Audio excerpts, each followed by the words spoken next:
I was a crazed simp for Victoria, the school's campus queen. She had a secondary credit card I gave her, carried the limited edition designer bags I bought, and dressed head to toe in luxury couture. She became the envy of everyone, a spoiled rich girl straight out of a fairy tale. After graduation, I arranged a job for her at my father's company. In return, she stole confidential bid documents and sold them at a high price to our rivals. The day the company went bankrupt, Victoria started a live stream, crying as she accused my dad of sexually harassing her for years. In utter despair, my father jumped off the top of the company building. When I rushed to identify the body, I was dragged into an alley by some thugs and beaten to death. Dozens of broken bones. Not a single piece of me left whole. Meanwhile, she bravely exposed her perverted boss without fear, earning the world's praise as a noble, untainted heroine. Fortunately, heaven gave me another chance. When I opened my eyes again, I was back on the day of Victoria's birthday. She was standing in the middle of the classroom, smiling brightly. "Today's my birthday. Come party at my family's poolside villa.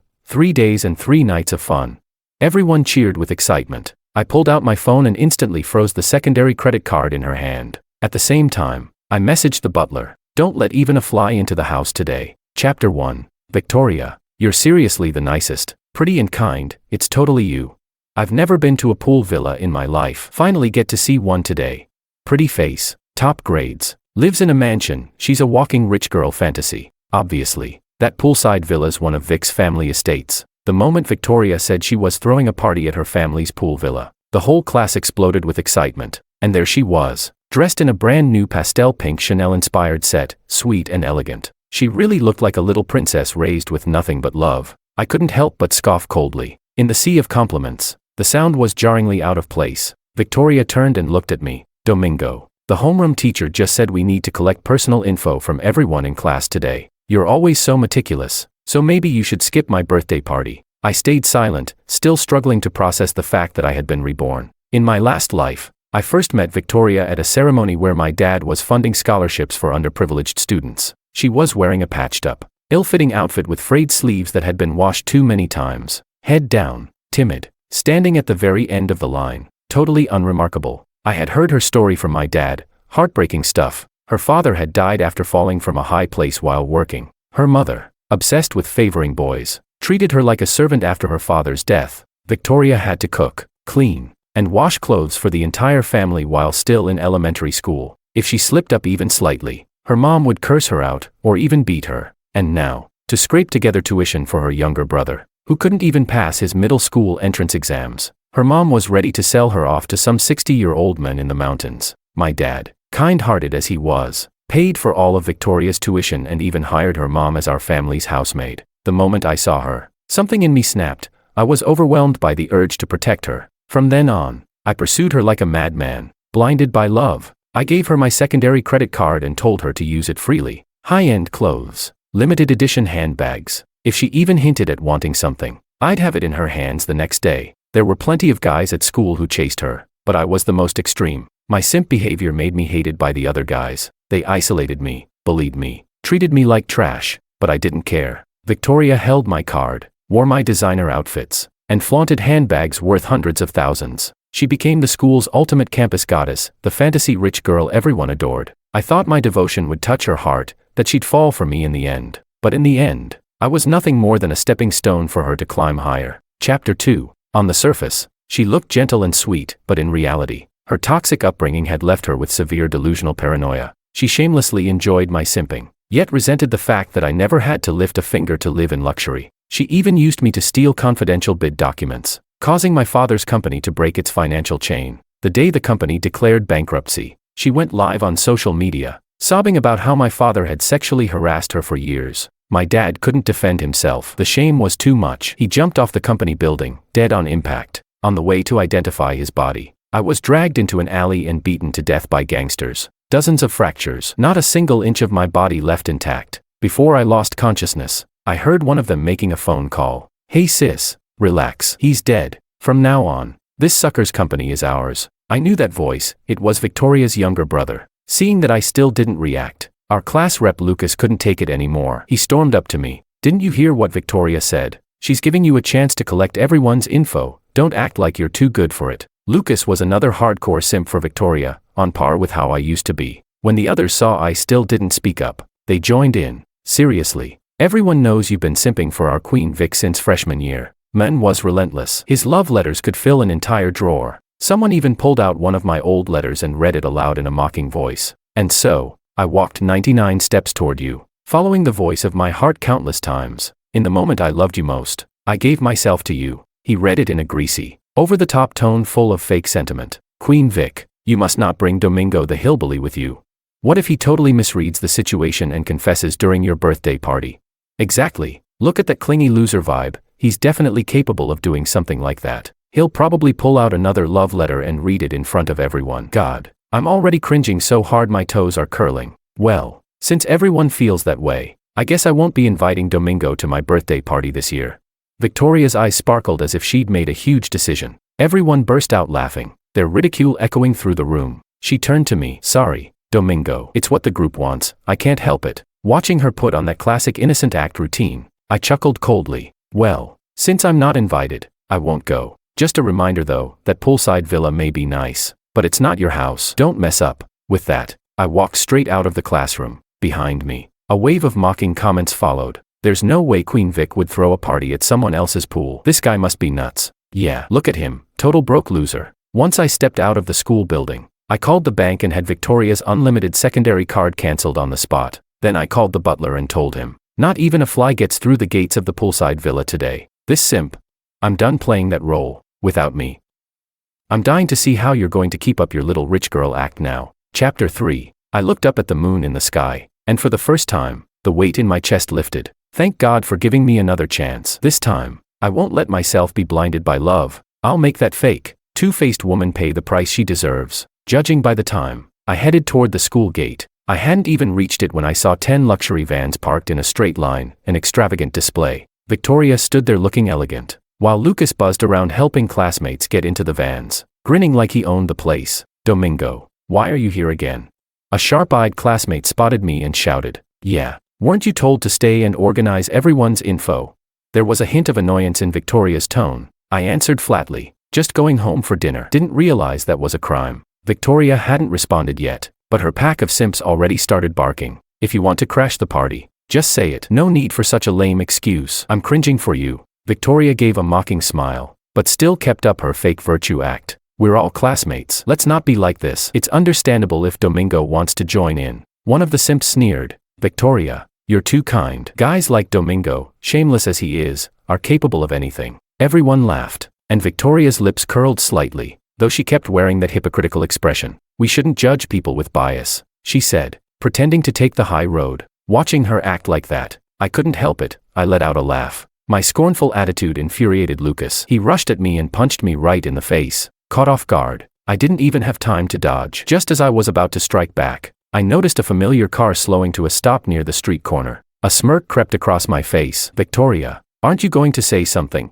Her eyes were filled with disdain, yet she forced out a smile that looked sincere on the surface. Domingo, you really are out of line. You're holding everyone up, but nobody here is petty. Just apologize, and we'll let it go. Everyone glared at me, waiting for me to beg for forgiveness. I just found it laughable. Shaking my head, I pushed through the crowd and walked straight up to the car. I knocked on the driver's window. No one's leaving today. Get out. My voice was cold, commanding. The driver looked at me like I was insane. Who the hell are you?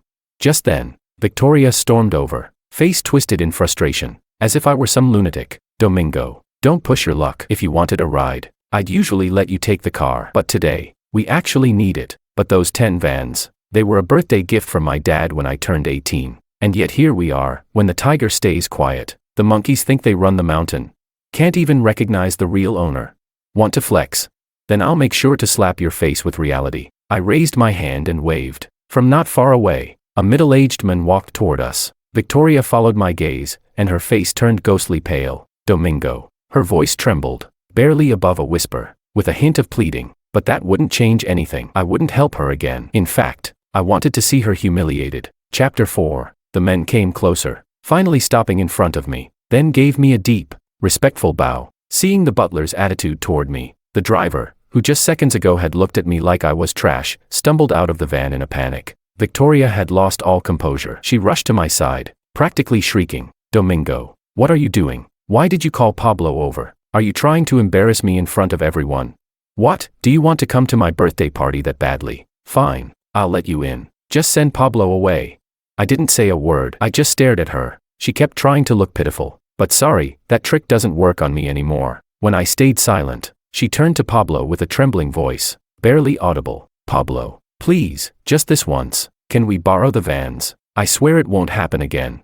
Pablo didn't even glance at her. He just ordered the drivers to unload all the classmates who'd already gotten in. One by one, they were forced out, standing there dumbfounded. Victoria struggled to act calm, but sweat was already forming on her forehead. Before leaving, Pablo turned to her and said, "If I'm not mistaken, I'm Domingo's butler, not yours, Miss Victoria." His voice wasn't loud, but everyone there heard it crystal clear. The way everyone looked at Victoria shifted. There was a flicker of suspicion in their eyes. Her already embarrassed face flushed a deep red. Lucas quickly stepped in to smooth things over. "Victoria, your family's just too soft on the help. That's why they think they can walk all over you." Only then did the probing glances fade, and everyone began to chime in agreement. Victoria's expression eased up a bit. She forced a laugh. Who knows what kind of crazy mood Domingo and the driver were in today. Honestly, if we hadn't taken pity on them back then, we never would have let them stay. I'll have my mom fire them both as soon as we get home. Guys, let's just take taxis to the villa instead. Luxury cars all around, my treat.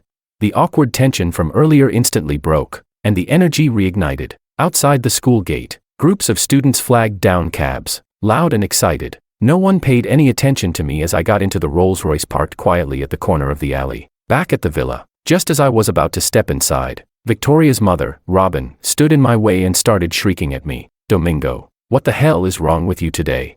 Her voice was shrill and piercing, and her attitude couldn't have been worse. In my last life, because I was in love with Victoria, I treated her mom like she was my future mother-in-law, bending over backwards to please her, and she took full advantage of that. Not only did she show me zero respect, she acted like a tyrant in the house, lording over everything just because I had feelings for her daughter. But this time, sorry, I don't like your daughter anymore, so if you keep trying to pull your crap, don't blame me for showing no mercy. That thought simmered quietly in my mind, but Robin clearly couldn't read the room. She kept squawking like a broken alarm. "How dare you come back here? After embarrassing Victoria like that in public today, what were you thinking? I'm warning you, if you keep acting like this, Victoria won't marry you." I said nothing, and she assumed I was feeling guilty. Her arrogance only grew. "Don't forget, it was you who begged to marry my daughter. So what if Victoria used a few of your cars? She was just giving you some dignity." Clearly, Victoria had already run home and ratted me out. I'd only just arrived, and her mother was already throwing accusations at my head. Most likely, Victoria was feeling uneasy about how I'd acted earlier. She was afraid I wasn't simping for her anymore. Afraid she could no longer live off my money and keep playing the spoiled rich girl role in front of her classmates. So she probably told her mom to handle me first, put me in my place. After all, I used to treat her mom like royalty, more respectfully than even my own dad. I chuckled inwardly. What a strategic move. Too bad I've been reborn. You want to play the role of my mother-in-law? Better check if you're even worthy of the part. I finally opened my mouth, my tone calm but cutting. "You're just the housekeeper in my family. Are you sure you want to act this high and mighty?" Chapter 5. As soon as the words left my mouth, Robin's eyes widened in disbelief. "You've got some nerve, don't you? You dare talk to me like that? I'll make Victoria dump you." Then, out of nowhere, she collapsed onto the ground, wailing and slapping her thighs like a possessed banshee. "Oh, poor Victoria, if she really marries into your family, who knows how badly she'll be abused. Just because we're a poor, mother-daughter pair with no one to rely on, is there no justice left in the world?" She howled so loud the entire villa district could hear her. With all her screeching and sobbing, people passing by started pointing fingers at me, whispering behind my back. Pablo's face was burning with fury. He looked like he was about to charge at her. I shot him a glance. "Don't move, I've got this." Robin screamed until her voice was hoarse, only to realize I hadn't responded at all. In fact, I was lounging calmly on a bench by the road, as if watching a show. Her face turned red, then green with rage. Then suddenly, she lunged at me, still yelling. She shrieked, "You go apologize to Victoria right now, and wire me $1,000,000. If not, there's no way I'll let her marry you." I dodged easily, just as she charged at me again. The police arrived, followed closely by my panting old man. The moment Robin started her tantrum, I'd already messaged my dad and told him to call the cops. "Fire Robin. Please, that's too kind." From the start, my goal was never just to get her fired, it was to get her daughter thrown in jail. After filing the police report, I returned home. That's when I got a message from Victoria. "Domingo, go to the bank right now and find out why my card isn't working."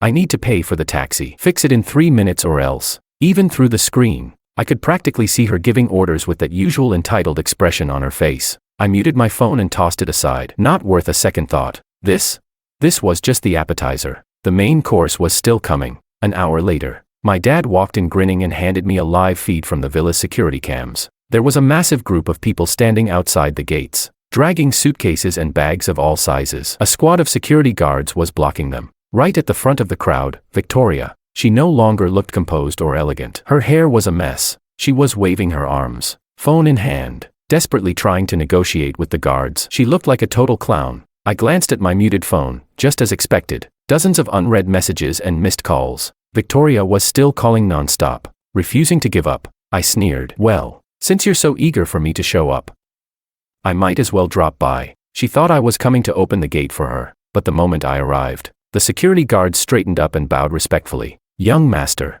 are these people your guests? Everyone stared at me in shock. I let out a cold snort. Nope, throw them all out. And with that, I turned and walked into the poolside villa, right in front of everyone's stunned faces. Chapter 6. The next day, I walked into the classroom full of energy and confidence. Dozens of hostile glares hit me all at once, like they were ready to tear me limb from limb. I couldn't help but laugh. Well now, didn't Queen Vic promise you guys a 3-day, 3-night poolside villa bash? Why are you back so soon? The sarcasm in my voice lit the fuse instantly. Domingo, you went way too far. Even if Victoria messed up the address, that villa is your house. You shouldn't have treated us like that. Seriously, petty much. You've got zero class. And why'd you swap out Victoria's card? We had to take a coach bus back overnight because of you. You better pay us back for those cab fares. No wonder they all looked so drained. Turns out, since they couldn't get into the villa, they had to ride the bus home in the middle of the night. Judging by their complaints, the cab fares were split AA style. Looks like Victoria's wallet was empty the moment I unlinked that secondary card. So much for the spoiled rich girl act. It's cracking fast. But what I really couldn't figure out was why people were still falling for her nonsense at this point. Before I could even speak, another classmate pointed at me. Victoria didn't invite you. I get that you're mad, but you seriously crossed the line. You owe us all an apology. Class rep Lucas stepped in, looking exhausted. Victoria is patient and tolerant, but we can't let you keep acting like this. You need to return Victoria's card and apologize to everyone. If not, I'll report you to the school for disciplinary action. His words set the room ablaze. Yeah, time to teach Domingo a lesson. This is like the scorpion and the frog. Victoria took in him and his dad, and this is how he repays her kindness. The crowd got more fired up by the second. Lucas even cracked his knuckles, like he was ready to throw another punch. Finally, Victoria spoke up. Ahem, whatever else. Domingo is our classmate. Violence isn't the answer. And besides, my dad's always had a kind heart. He'd never fire someone and leave them homeless. She stood up from her seat like some benevolent goddess descending from the heavens. Lucas froze mid-swing. Hearing her say that, he gave me a vicious glare and reluctantly lowered his hand. A truly obedient little simp. No wonder she kept him around. His face was full of resentment. Victoria, you're way too nice. Guys like him don't deserve mercy. Domingo needs to be dealt with. Special cases require special measures. Exactly. Your family might be kind, but he's not grateful in the slightest. Everyone murmured in agreement as Victoria put on a pained expression. Lucas suddenly perked up. Actually, this is perfect. Your dad's coming to school this afternoon for the new building's donation ceremony. Let's expose Domingo in front of him. He turned and shot me a smug, pitying look, but Victoria instantly panicked. Wait, there's really no need for that. My dad keeps work and personal matters separate. He's only here for official business. I don't want to distract him with all this. Unfortunately, her pale face and hesitation went unnoticed. The classmates, caught up in the excitement, eagerly agreed. Victoria, Lucas has a point. You can't keep letting people walk all over you. Exactly, don't let this freeloader climb on the master's head again. We'll all testify for you. Your dad will definitely see Domingo's true colors. Victoria's face turned even paler. She mumbled her agreement, clearly flustered. And me? I was silently grinning. Now this was going to be fun to watch. Chapter 7. The ribbon-cutting ceremony was held that afternoon in the school auditorium. As soon as I walked in, I spotted my dad on stage. He smiled and gave me a nod. My classmates were all huddled together, clearly plotting to confront him right after the ceremony, to tell him how I'd supposedly bullied his precious daughter. No one noticed when Victoria quietly slipped over to my side, whispering, Domingo, go talk to your dad. Make him acknowledge me as his daughter. If you can pull this off, then I might be willing to agree to be with you. She was the one begging, but the way she said it made it sound like she was bestowing me a favor. I gave her a side eye and muttered, You're insane. Then turned away and found myself a seat. Seeing that I didn't agree, Victoria grew anxious and looked like she wanted to say more, but one of the school staff waved her over. It was time for her to take her seat. The school clearly placed a lot of importance on Victoria's identity. They gave her a seat in the front row, and even scheduled her to give a speech on stage with my dad at the end. As the donation ceremony began, my phone wouldn't stop buzzing. One message after another from Victoria. Domingo. Time's running out. Don't be ungrateful. Final warning, text your dad now. If you don't help me this time, I swear I'll never be with you. Think carefully about the consequences. When I didn't reply, her arrogance quickly shifted into desperation. Domingo, I'm begging you. Just this once. I can't lose face in front of everyone. You wouldn't want your girlfriend to be humiliated, would you? Please, Domingo, just help me. I sneered, and without hesitation, blocked her number. Then came the announcement. Let's welcome Mr. Law's daughter to the stage for her speech. It was finally time. Thunderous applause erupted from the audience. Victoria had no choice but to head up to the stage. Her nerves barely held together. She didn't dare look my dad in the eyes. Head down, she pulled out her speech and began reading. As she read on, she noticed something. My dad didn't stop her. In fact, he was even smiling. She glanced my way, eyes filled with smug satisfaction. Clearly, she thought I'd given in and prepped my dad in advance. After finishing her speech, Victoria beamed as she handed the mic to my father. All of her earlier nerves were gone. Now, she stood tall and proud, like some royal princess basking in glory. And then, my dad took the microphone, turned to the crowd, and said with a calm smile, "That's odd. I wasn't aware I had a daughter. I only have one beloved son, Domingo, who's sitting right there in the audience. The young lady just now, she's the daughter of my former housekeeper." Emphasis on former. She was arrested for assault and taken in by the police just recently. He said it casually, like he was discussing the weather, yet every word left the audience in shock. Following the direction of his hand, all eyes turned to me. What? Victoria's just the maid's daughter. This is insane. She's been pretending to be rich this whole time. No wonder she couldn't even afford a taxi yesterday and made us all ride the bus back. So Domingo is the real rich second gen.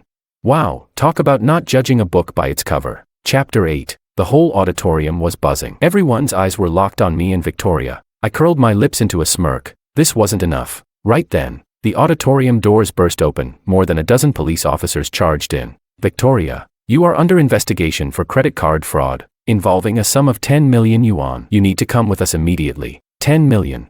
Gasps rippled through the crowd. I let out a bitter laugh. How foolish I'd been, wasting that much money on a woman like her. Just as the police were about to take her away, Victoria broke free and flung herself at my feet, grabbing onto the hem of my pants. She cried out, "Domingo, didn't you say you loved me? Help me, please.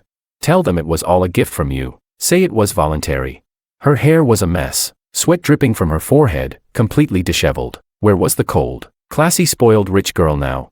Then again, maybe this was who she had always been. That glamorous image had been my illusion, the mask I'd built for her. I lifted my foot in disgust and stepped right over her. Later, the court sentenced Victoria to repay the full amount within 1 year. Some time after that, I ran into her in front of my office building. She was still wearing her favorite Chanel-style outfit, but now it was wrinkled, and the collar had faded and frayed, clearly washed too many times. No more secondary card, no more high life. Clearly, things weren't going well for her. The moment she saw me, Victoria plastered on a smile and rushed over. "Domingo, what's wrong with you? It's been so long, aren't you afraid I'll get mad?"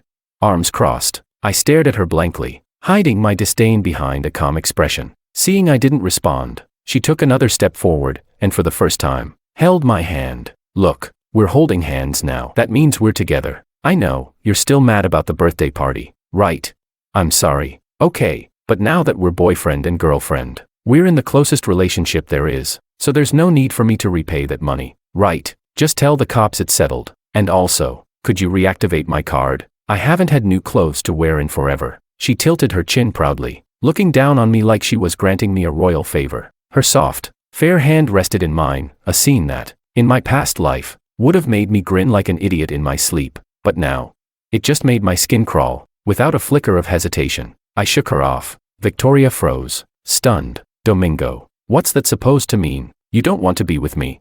If you kneel down and apologize right now, I might forgive you this once. If not, don't even dream of being with me again." Every time she'd said something like that before, I would cave instantly. This time, she thought the same trick would work, but, sorry, I've got a new girlfriend now, and a manipulative, venom-filled woman like you. You don't deserve to be with me. Right on cue, Freya walked over. Flowing curls, stunning curves, every head turned. Victoria watched, stunned, as I wrapped my arm proudly around Freya's waist. My girlfriend, Freya, only daughter of the Mu group. She's prettier than you, has a better body, gentler heart, higher education, and, most importantly, way more money. Chapter 9. Victoria looked like she'd just been slapped. Her delicate fingers trembled. She couldn't seem to process any of it. Domingo. You. This can't be real. You're just doing this to make me jealous. She's just a hired actress, right?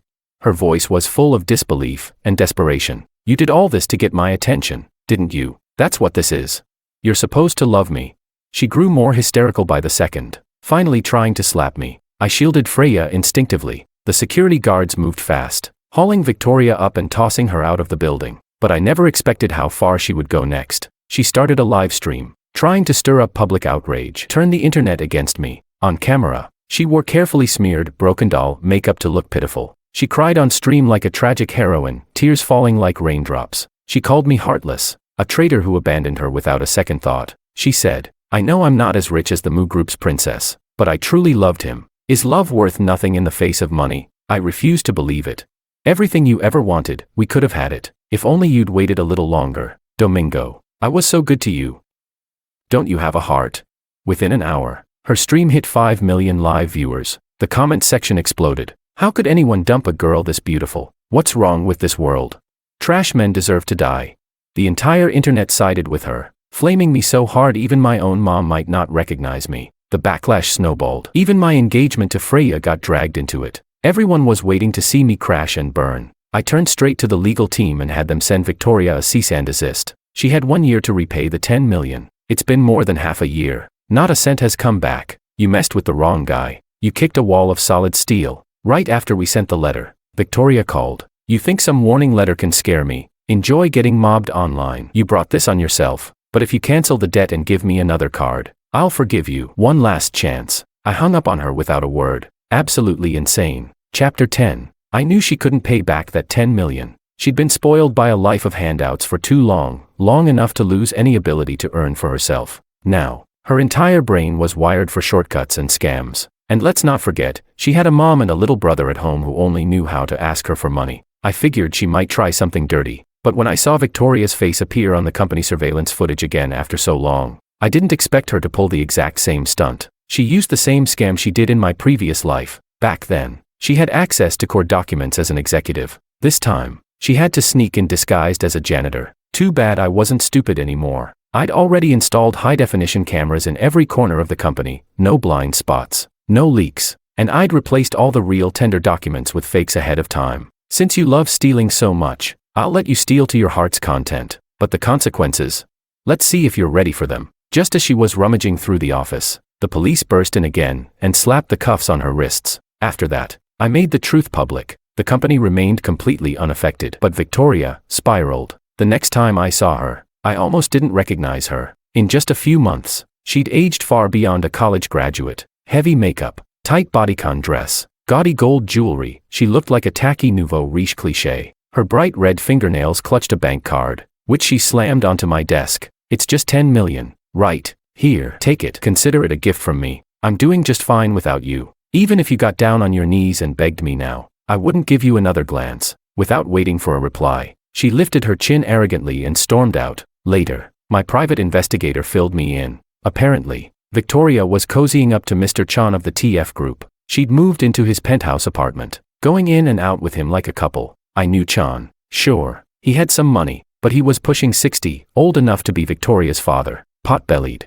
greasy-looking, and downright creepy. Rumor had it, he tried to grope every pretty young employee he came across. And Victoria? She was really willing to sell herself, for money. What she didn't know was that Mr. Chan was actually a live-in son-in-law. His wife was notorious in our social circle, a vicious, dominating tiger of a woman. The day my investigator messaged me again, I was out doing site visits for a new company project. He said Victoria was dead. Chapter 11. She and Mr. Chan were in the middle of one of their sessions when the real wife caught them red-handed. Both of them half-naked, fully exposed in front of everyone. Chan pushed all the blame onto Victoria, claiming it was all her doing, that she seduced him, and he just momentarily lost control of his moral compass. Victoria got beaten, badly. Dozens of broken bones, not a single patch of her body untouched. The wife gave strict orders, no medical help allowed. She even gave Victoria's family a payout for their silence. Her mother. She smiled while signing the form to give up her daughter's right to be saved. Within 2 days, Victoria was dead. No proper funeral, no headstone, just gone. After hanging up the call, I sat in silence for a moment, feeling complicated. After all, we'd lived 2 intertwined lives. She had been a significant chapter in mine, but fake is fake. And in the end, whether she lived or died, I really didn't care anymore.